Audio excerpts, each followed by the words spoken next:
Assalamualaikum warahmatullahi wabarakatuh. Alhamdulillah kita dapat bertemu kembali pada kesempatan kali ini, di mana saya akan mencoba untuk memaparkan sebuah materi, yaitu tentang menurunnya minat membaca Al-Quran di kalangan generasi muda.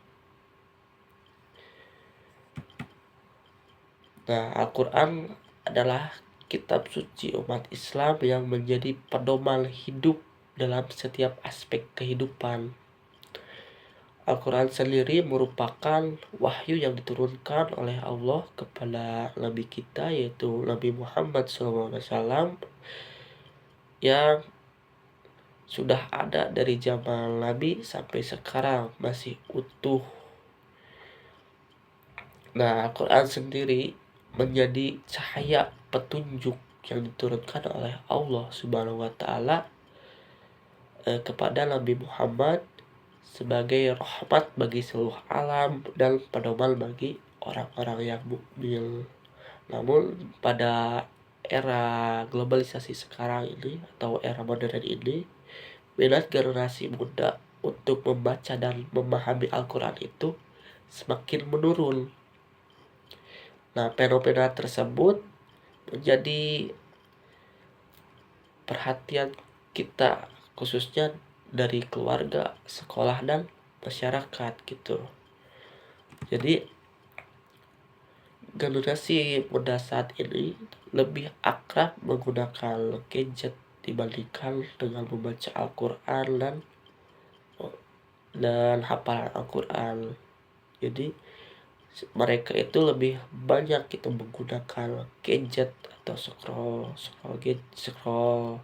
media sosial, main game daripada membaca Al-Quran, di mana hal tersebut menjadi kekhawatiran kita gitu. Bagaimana generasi selanjutnya akan lahir gitu. Nah, di sini ada beberapa fakta ya dalam membaca Al-Quran tuh. Adalah fakta-fakta minat dalam membaca Al-Quran. Yang pertama, jadi remaja lebih sering membuka aplikasi hiburan daripada aplikasi Al-Quran. Jadi kebanyakan remaja-remaja di zaman sekarang itu lebih sering membuka sosial media seperti TikTok, Instagram, YouTube. Jadi mereka lebih sering scroll media sosial daripada membaca Al-Quran gitu. Terus fakta yang kedua, yaitu tadarus di sekolah belum diikuti kesadaran dan kehusuan yang penuh. Jadi siswa di sekolah itu masih belum punya kesadaran yang penuh untuk membaca Al-Quran. Jadi mereka itu hanya sebatas disuruh membaca Al-Quran di sekolah baru membaca. Jadi kalau tidak disuruh itu tidak membaca. Jadi belum ada kesadaran yang penuh gitu. Terus yang fakta yang ketiga, yaitu anak-anak tidak dibiasakan mengaji di rumah sejak dini. Jadi kebanyakan sebagian besar keluarga di zaman sekarang ini ya lebih memberikan anak kecil itu HP daripada Al-Quran. Jadi ketika anak kecil itu nangis, orang tua zaman sekarang itu memberikan HP untuk menyenangkan si anak tersebut. Jadi kurangnya kebiasaan membaca Al-Quran sejak dini, itu fakta yang ketiga. Selanjutnya fakta yang keempat, yaitu orang tua sibuk bekerja dan kurang mendampingi anak dalam belajar mengaji. Jadi pada era sekarang itu banyak orang tua yang bekerja gitu, baik ayah maupun ibu, sedangkan si anaknya itu dititipkan kepada babysitter atau neneknya. Jadi si anak itu menjadi kurang terdampingi atau kurang terarahkan untuk belajar mengaji seperti seperti itu dia fakta-fakta minat dalam membaca Al-Quran. Terus selanjutnya ada faktor penyebab menurunnya minat membaca Al-Quran.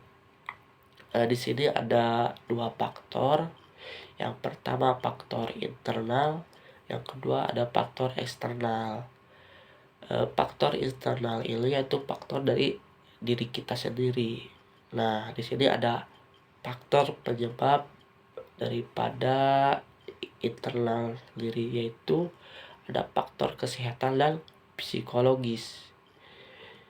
Yaitu jika kondisi tubuh kita lemah atau kita sedang sakit seperti pilek, hal tersebut akan mengganggu atau menghambat kemampuan dalam membaca Al-Quran. Seperti itu. Terus yang kedua ada faktor kelelahan jasmani dan rohani. Jadi jika kita kelelahan secara fisik maupun psikis, itu akan menyebabkan kita si anak atau remaja akan tidak bersemangat dalam membuka Al-Quran dan membacanya. Jadi si anak-anak itu akan memilih rebahan sambil scroll TikTok atau YouTube untuk merehatkan si tubuh dan pikirannya, seperti itu. Terus kita masuk kepada faktor eksternal. Di sini ada beberapa faktor eksternal. Yang pertama ada kecanduan game online. Nah, kecanduan game online sendiri menyebabkan kita untuk lupa waktu, lupa makan, lupa ibadah. Nah, salah satunya termasuk membaca Al-Quran. Jadi, waktu yang seharusnya digunakan untuk membaca Al-Quran digunakan untuk bermain game dari pagi sampai siang, dari siang sampai sore, dari sore sampai malam gitu. Jadi si anak itu lupa gitu untuk membagi waktunya. Terus dampak daripada kecanduan game online tersendiri yaitu akan menurunnya kebugaran kita dan konsentrasi belajar kita. Jadi kalau kita kebanyakan main game itu kan identik dengan kita kurangnya berolahraga. Jadi si tubuh kita akan kurang sehat. Juga konsentrasi belajar kita akan buyar gitu. Kalau kita misalkan contoh kita lagi belajar, terus tiba-tiba keinget hari ini tuh ada event tertentu dalam game. Jadi si konsentrasi belajar kita itu akan terganggu oleh event-event atau hal-hal yang ada dalam game tersebut, seperti itu. Terus faktor eksternal yang selanjutnya yaitu faktor keluarga. Jadi ketidakkonsistenan orang tua menjadi salah satu penyebab utama menurunnya minat membaca Al-Quran. Jadi misalkan ketika si orang tua menyuruh anaknya untuk mengaji, namun orang tuanya sendiri itu tidak mengaji gitu, tidak melakukannya. Jadi si anak itu pasti akan membalikan perkataan tersebut, bahwa misalkan si ayah atau ibu juga tidak membaca Al-Quran. Jadi hal tersebut akan mengurangi motivasi si anak gitu.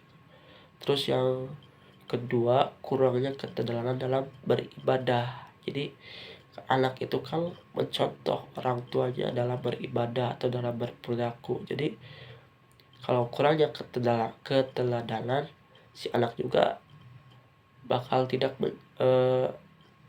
misalkan kalau kurangnya keteladanan dalam membaca Al-Quran, si anak juga akan kurang gitu, tidak memiliki panutan untuk mencintai dan membiasakan membaca Al-Quran di rumah. Seperti itu faktor keluarga. Selanjutnya faktor dari lingkungan. Jadi teman sebaya maupun masyarakat sekitar juga mempengaruhi menurunnya minat dalam membaca Al-Quran. Misalkan jika kita berteman dengan circle yang rajin atau gemar membaca Al-Quran, pasti otomatis kita juga akan termotivasi atau ada rasa ingin untuk ikutan membaca Al-Quran atau belajar mengaji. Sedangkan kalau kita ikut circle yang kurang gemar membaca Al-Quran, pasti kita juga akan terbawa arus oleh circle tersebut. Itu faktor dari lingkungan. Itu dia ya, faktor baik dari faktor eksternal maupun internal. Ada dampak pada generasi muda.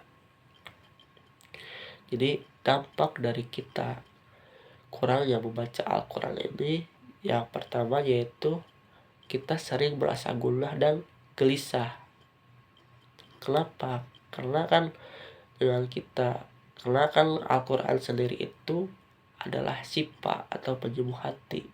Jadi kalau kita kurang membaca Al-Quran, otomatis kita juga akan kurang untuk mengobati rasa gundah dan gelisah kita. Itu salah satu obat dalam mengatasi rasa gundah dan gelisah.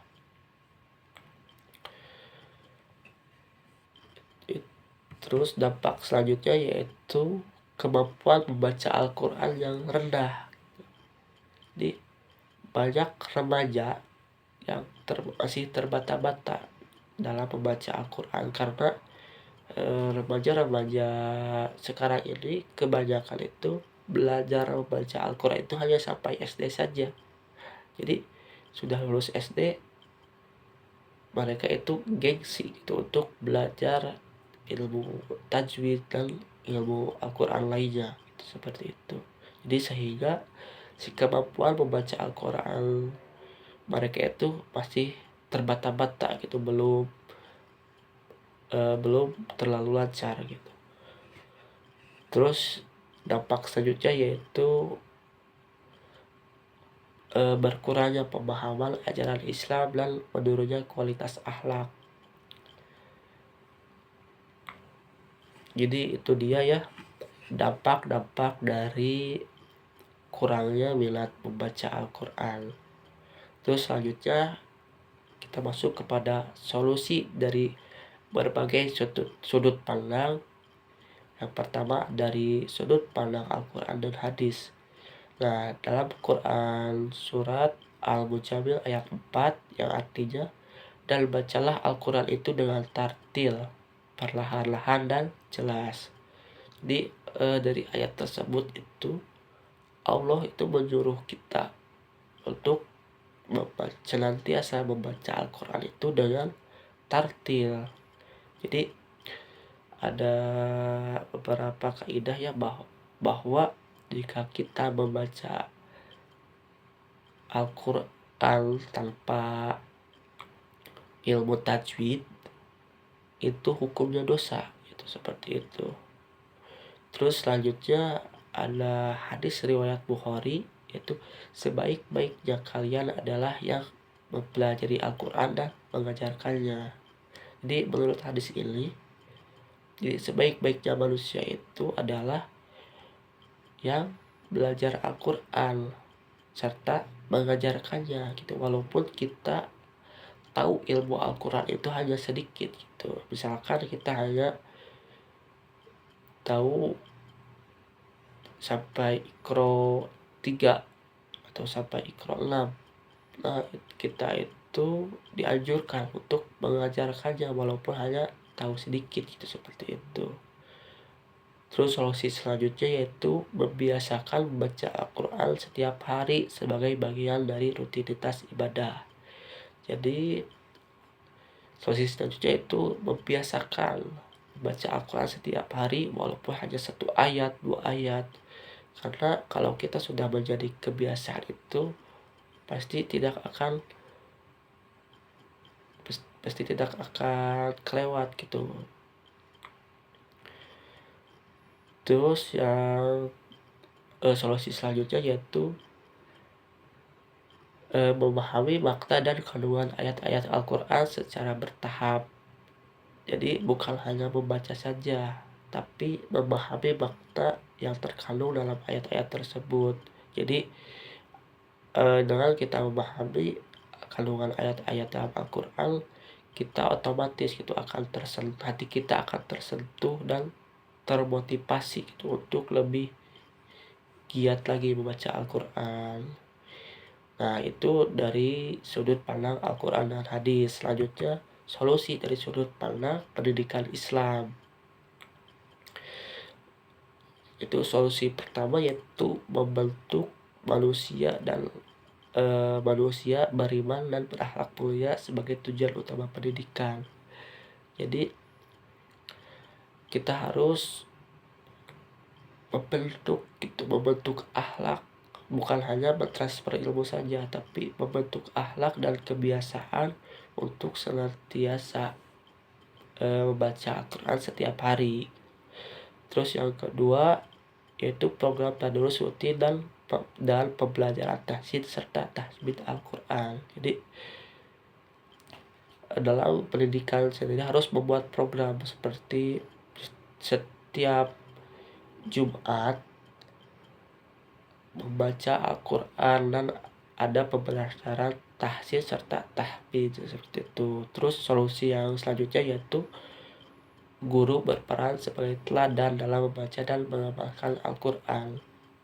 Jadi kan si murid itu pasti akan mencontohkan gurunya, karena guru itu kan digugu dan ditiru. Jadi kalau guru kita rajin membaca Al-Quran dan mengamalkannya, jadi otomatis si murid juga akan mencontohkan gurunya gitu, seperti itu.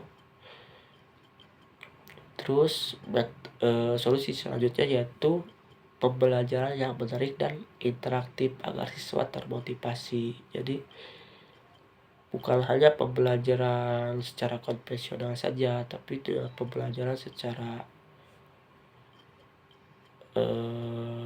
online, seperti kan banyak itu sekarang media-media yang menyediakan fasilitas untuk belajar tahsin seperti animasi dan video seperti itu. Itu solusi dari sudut pandang pendidikan Islam. Terus selanjutnya solusi dalam sudut pandang psikologi pendidikan. Nah, dalam psikologi pendidikan sendiri yaitu motivasi dan pembiasaan adalah kunci utama dalam membentuk perilaku positif. Yaitu dengan kita membaca Al-Quran secara rutin,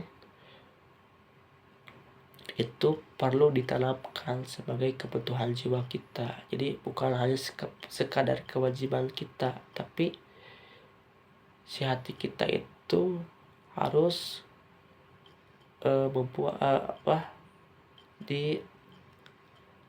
si hati kita itu harus merasakan ketenangan dalam baca Al-Quran. Jadi kita itu akan lebih termotivasi atau lebih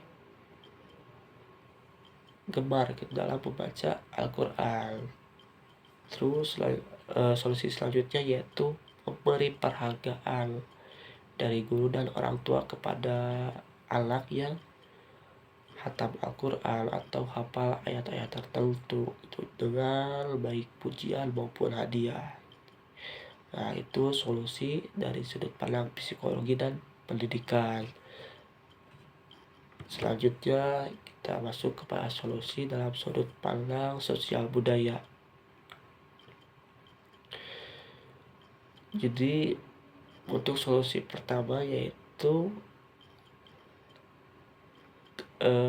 kita mengenalkan kembali gitu budaya mengaji bersama setelah maghrib atau isya. Jadi kita harus mengadakan kembali program tersebut, sehingga si keluarga dan masyarakat itu akan lebih menghidupkan, si budaya membaca Al-Quran itu akan lebih hidup kembali gitu di lingkungan tersebut. Terus solusi selanjutnya yaitu tadarus bersama di masjid dan program pengajian remaja sebagai wadah pembinaan generasi muda. Solusi selanjutnya yaitu pemanfaatan media sosial secara positif untuk menyebarkan konten Islami sebagai motivasi mengaji dan dakwah Al-Quran. Jadi di media sosial itu kita bukan hanya scroll hal-hal yang kurang bermanfaat, tapi kita harus mencari hal-hal yang memotivasi kita untuk senantiasa mengaji dan belajar Al-Quran. Itu solusi dari sudut pandang sosial budaya. Nah, selanjutnya solusi dari sudut pandang kebijakan pendidikan. Jadi pemerintah itu mengadakan di setiap sekolah itu program literasi Al-Quran pagi hari sebagai kegiatan rutin dan wajib. Jadi sebelum memulai pembelajaran itu diadakan membaca Al-Quran serempak atau berbarengan, baik seayat maupun 2 ayat. Terus solusi selanjutnya yaitu